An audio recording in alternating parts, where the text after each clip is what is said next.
performances, which have been spectacular, and a lot of the achievements.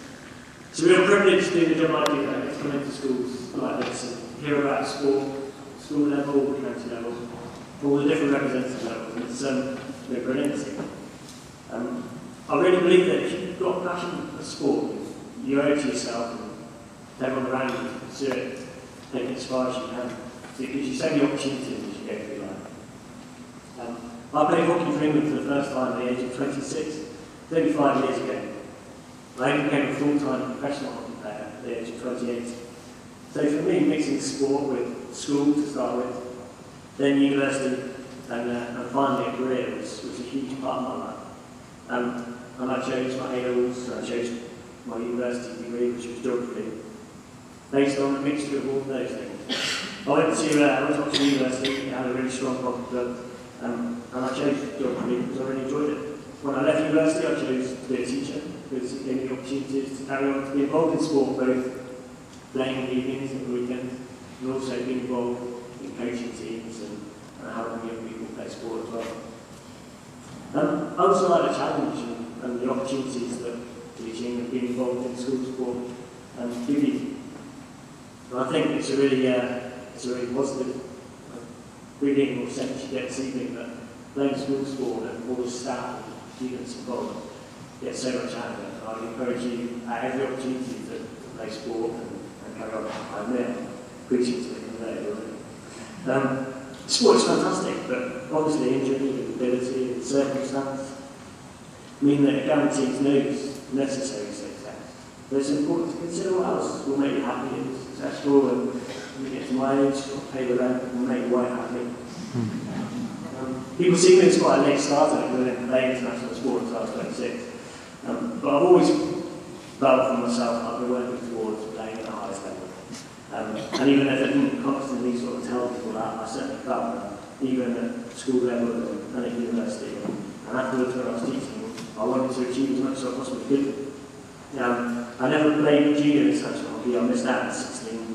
My sister played for England in 16, which I could barely stand out to. She was older than me, and it was a tough comparison. So after the age of 16, I spent a long time working in international hockey.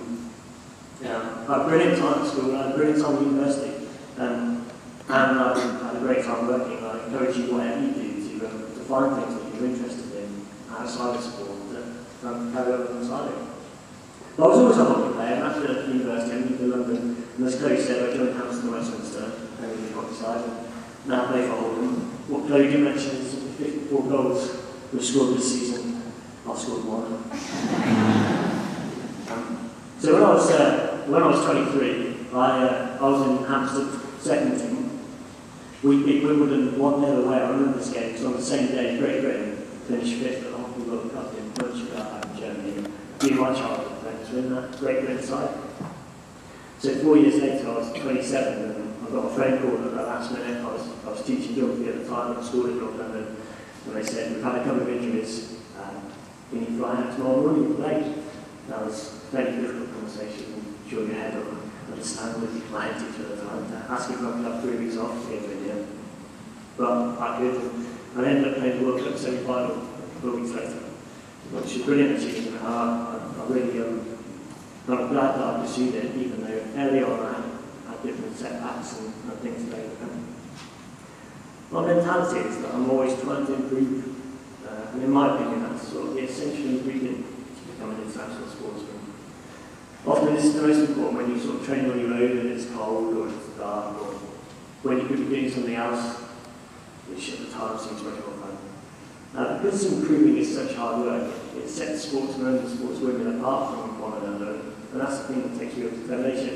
It's impressive to see this evening so many of you have spent time and effort and hours being involved in sport and improving so that you are at the level where school sport here is so successful, or you can put on displays which is so impressive. So I really would congratulate you on that and say that it's the hard work which goes into it which makes it so impressive. You've also got to be determined to overcome setbacks, and there will be setbacks along the way. They've got to be really a challenge to overcome, things that you can use to prove people wrong. Some people will doubt you, some people will sort of write you off, particularly if you don't get selected for a team or you don't play or you get injured. We find out about selection by text message, and it's a bit like the examples of today. I've had a few different text messages in my time. So since my debut in 2009, between the Olympics and 2012, I played in 4 major tournaments. I was also dropped for 4 others, including the Commonwealth Games and initially the World Cup. There's nothing like getting a text message whilst you're sat at home saying, sorry, you're not involved. Feel free to phone me and reach out to discuss why. So in between August 2010 and June 2011, I wasn't in the Great Britain training squad at all. So I was dropped for just over a year. And that's not always challenging period as a sportsman, but it focused me really intently on what I was wanting to achieve and why I wanted to achieve it. I spent 8 months or 9 months improving areas that I was weak in as far as I made myself. As good as I could at the time, I knew I could do well. And after that period, I got reselected in June 2011, and a year later, in June 2012, 6 weeks before the Olympics began, selection was finalised, and I made the final 16 out of 32. Now, the Games instructor, not far away to stand away, an incredible experience. I'm really proud of representing Great Britain. It's sort of a particularly sweet experience because it's the home bag. You get to play for new friends, new family. It's clear here, obviously, there's so much support and people at home and kind of drive you around and take you to games and matches, go along and cheer you on the sideline. Sometimes embarrass you, which is really silly. I met some amazing people. I've got to show the Queen around that. I met Princess William and Kate, she's brilliant. The Prime Minister had a nice bath with Chris Hoy. He was in better shape than I was. My breakfast with Jessica Ennis, which is brilliant. I had an ill-fated and ill-advised wrestling match with a German judo champion on the last night.